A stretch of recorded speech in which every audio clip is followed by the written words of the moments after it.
apabila kita setelah maghrib membacanya, kemudian meninggal dunia di malam itu, Allah akan bebaskan kita dari api neraka. Dan apabila kita bacanya setelah sholat subuh, kemudian di hari itu kita meninggal dunia, Allah pun akan bebaskan kita dari api neraka.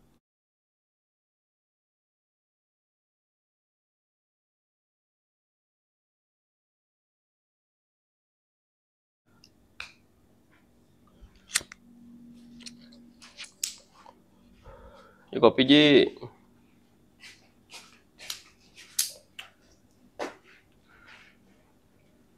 Kopi.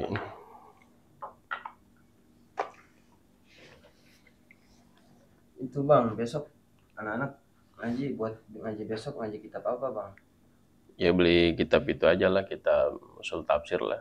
Kita ngaji usul tafsir lah. Tafsir ya. Bang, ini ada pertanyaan nih dari subscriber kita yang bernama Rahmat Afandi.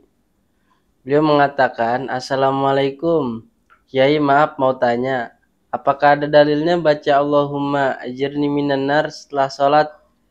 Dan apakah yang benar itu ajirni atau ajirna? Karena di masjid dekat rumah saya, imamnya ada yang baca ajirni dan juga ada yang baca ajirna. Terima kasih. Jawab Ji. Waalaikumsalam warahmatullahi wabarakatuh. Jadi pertanyaan dari siapa tadi? Rahmat Afandi. Rahmat Afandi, Bang Rahmat ya. Bagus ya pertanyaannya. Apakah wiridan Allahumma ajirni minan nar setelah sholat itu ada dalilnya? Dan apakah yang benar itu Allahumma ajirni atau Allahumma ajirna?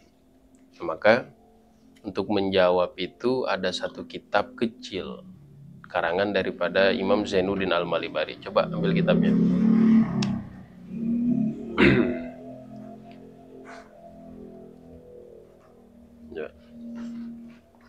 Nah, ini kitabnya tipis. Kitabnya bernama Irsyadul Ibad ila Sabilir Rasyad, karya daripada Imam Zainuddin Al-Malibari. Beliau juga pengarang daripada kitab Fathul Mu'in, ya, kitab fikih yang fenomenal di dalam mazhab Syafi'i. Jadi di dalam kitab Irsyadul Ibad ini terdapat keterangan di halaman 19, dua baris dari bawah. Hadis riwayat Ibnul Harits At-Tamimi an Rasulillah sallallahu alaihi wasallam, dari Rasulullah sallallahu alaihi wasallam, annahu asarro ilaihi, bahwasanya baginda Nabi pernah berbisik kepada Ibnul Harits At-Tamimi. Pakola, kemudian baginda Nabi berkata, idan sorobta min sholatil maghrib, Ibnul Harits, apabila kau selesai melaksanakan sholat maghrib, pakul Allahumma ajirni minan nar sab'a marrat, maka bacalah Allahumma ajirni minan nar 7 kali. Fa'innaka idza qulta dzalika, karena ketika kau mengucapkan Allahumma ajirni minan nar 7 kali setelah sholat maghrib, summa mutta lailataka, kemudian pada malam itu kau meninggal dunia, maka kutiba laka jiwazun minha, kau akan tercatat terbebas dari api neraka. Dan wa idza shallaita al-subha, ketika kau selesai melaksanakan sholat subuh, fakul kadzalika, maka ucapkanlah atau bacalah Allahumma ajirni minan nar kadzalika sama 7 kali. Fa innaka in mutta kutiba laka jiwazun min yaumika minha, karena apabila pada hari itu setelah sholat subuh kau meninggal dunia contohnya, maka kau akan tercatat terbebas dari api neraka. Jadi dari hadis ini dapat kita simpulkan menjadi dalil bahwasanya membaca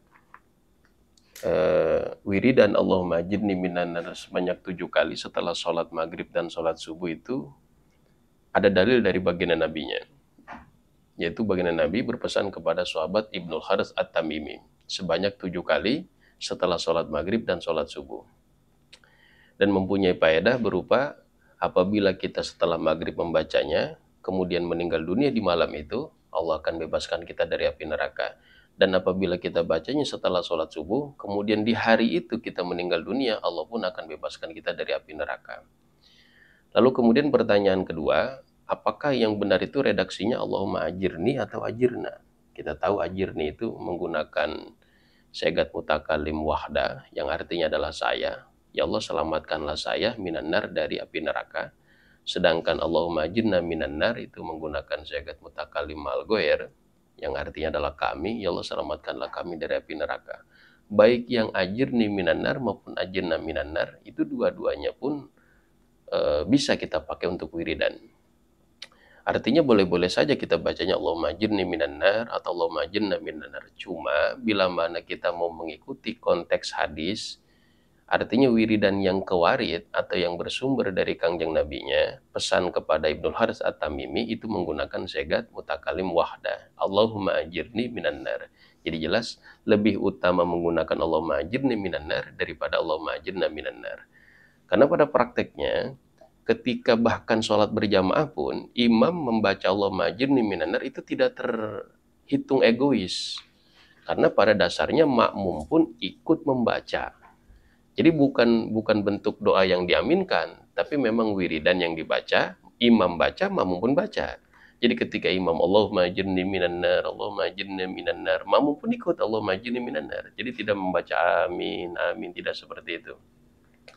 Jadi tidak salah ataupun tidak terhitung egois yang mana imam ketika mengucapkan Allahumma ajirni minan nar, karena makmum pun tidak mengaminkan tapi ikut membaca Allahumma ajirni minan nar. Jadi semuanya membaca ya Allah selamatkanlah saya, imam, makmum dari api neraka.